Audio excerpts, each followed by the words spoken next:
ಉದ್ಘಾಟಕರು ತಮ್ಮ ಅಮೃತ ಹಸ್ತಗಳಿಂದ ನೆರವೇರಿಸಿ ಜ್ಯೋತಿಯನ್ನು ಅಂತರ್ಜಾಲಗಳೆಲ್ಲ ನಾವು ಮಾಡ್ಕೊಂಡು ಬಂದ್ವಿ. ಆದ್ರೂ ನೇರವಾಗಿ ಭಾವನೆಗಳನ್ನ ಹಂಚ್ಕೊಳ್ಳದೆ ನಾವು ಕಾರ್ಯಕ್ರಮ ಮಾಡಲಿಕ್ಕೆ ಅಷ್ಟು ಸರಿಯಾಗೋದಿಲ್ಲ. ಹಾಗಾಗಿ 6-7 ತಿಂಗಳು ಏನು ನಿನ್ನೆಯಿಂದ ನಾವು ಪ್ರಾರಂಭಿಸಿದ್ದೇವೆ. ನಿನ್ನೆ ಮಡಿಕೇರಿಯಲ್ಲಿ ಪ್ರಾರಂಭಿಸಿದ್ರೆ ಇವತ್ತು ಕುಶಾಲನಗರದಲ್ಲಿ, ಅಂದ್ರೆ ಎಲ್ಲವನ್ನು ಕೂಡ ಜಿಲ್ಲಾ ಮಟ್ಟದ ಕಾರ್ಯಕ್ರಮಗಳನ್ನು ನಾವು ಹಮ್ಮಿಕೊಂಡಿದ್ದೇವೆ. ಒಂದೇ ಕಡೆ ಇನ್ನು ಬೇರೆ ಜಿಲ್ಲೆಗಳೆಲ್ಲ ಎಲ್ಲಾ ಕಾರ್ಯಕ್ರಮಗಳು ಪ್ರಾರಂಭ ಆಗಿದೆ. ನಮ್ಮ ಜಿಲ್ಲೆಯಲ್ಲಿ ಮಾತ್ರ ಇನ್ನು ಕೋವಿಡ್ ಒಂದು ನಿಯಮಾನುಗಳು ಸರಿ ಇನ್ನೂ ಸಡಿಲ ಆಗಿಲ್ಲ.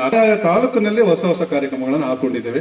ಕುಶಾಲನಗರದಲ್ಲಿ ಭಾವಗೀತೆ ಕಾರ್ಯಕ್ರಮಗಳು, ಮಡಿಕೇರಿಯಲ್ಲಿ ದಾಸರ ಪದಗಳ ಕಾರ್ಯಕ್ರಮ, ಸೋಮವಾರಪೇಟೆಯಲ್ಲಿ ಈಗಾಗಲೇ 12ನೇ ತಾರೀಕು ನಿಗದಿಯಾಗಿದೆ ವಚನ ಸಾಹಿತ್ಯ ಸಮಾವೇಶವನ್ನು ಅಲ್ಲಿ ಮಾಡ್ತಾ ಇದ್ದೇವೆ.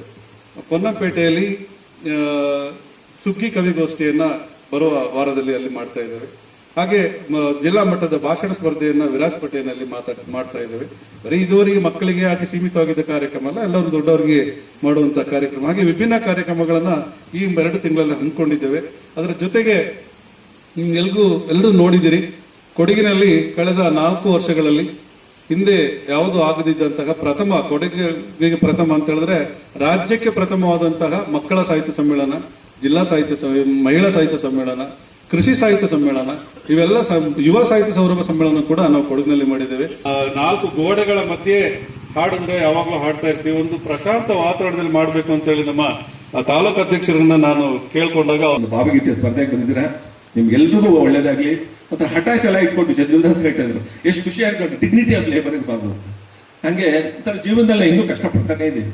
ಸೊ ಒಂಥರ ಅಧಿಕಾರನ ಹುಡುಕೊಂಡು ಹೋಗ್ತೇವೆ. ಜೀವನದಲ್ಲಿ ಎಲ್ರಿಗೂ ಆಂಬಿಷನ್ ಇರ್ಬೇಕು, ಆಸೆ ಅನ್ನೋದಿದ್ರೆ ಏನ್ ಬೇಕಾದ್ರೂ ಸಾಧನೆ ಮಾಡಿ. ಹಾಗೆ ನೀವೆಲ್ಲರೂ ಸಹ ಹಠ ಛಲ ಇಟ್ಕೊಂಡು ಒಂದು ಸಾಧನೆ ಮಾಡಿ. ನಿಮ್ಗೆಲ್ರಿಗೂ ಒಳ್ಳೇದಾಗ್ಲಿ. ಪ್ರೇಮವಿಂದು ನೀಳಾಂತರಿಕ್ಷದಲ್ಲಿ ಹೊಳೆವ ನಕ್ಷತ್ರಗಳ ಕಣ್ಣ ಸನ್ನೆಯ ಹೆಸರು. ನೀಳಾಂತರಿಕ್ಷದಲ್ಲಿ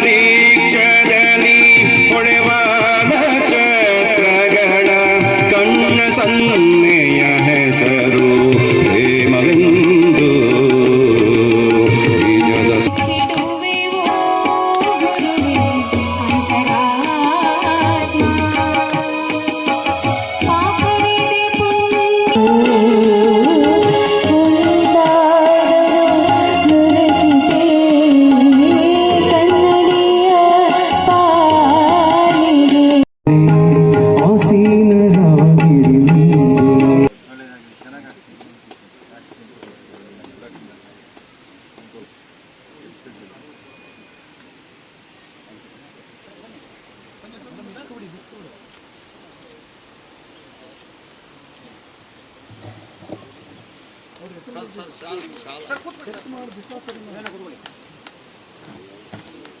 ಇನ್ನೊಂದು ಹಾರ ನಿಮ್ಮೆಲ್ಲ ದೊಡ್ಡವ್ರದೆಲ್ಲ ಆಶೀರ್ವಾದ ಇರಲಿ.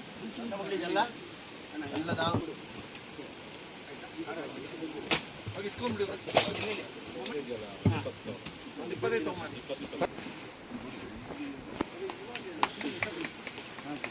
ಸನ್ಮಾನ ಮಾಡೋದು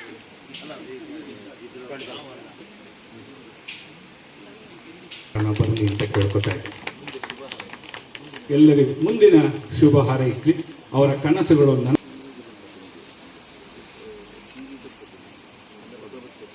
ಕನ್ನಡ ಸಾಹಿತ್ಯ ಪರಿಷತ್ತು ಗೌರವಪೂರ್ವಕವಾಗಿ ಅಭಿನಂದಿಸುತ್ತಾ ಸನ್ಮಾನಿಸುತ್ತಿದ್ದೇವೆ.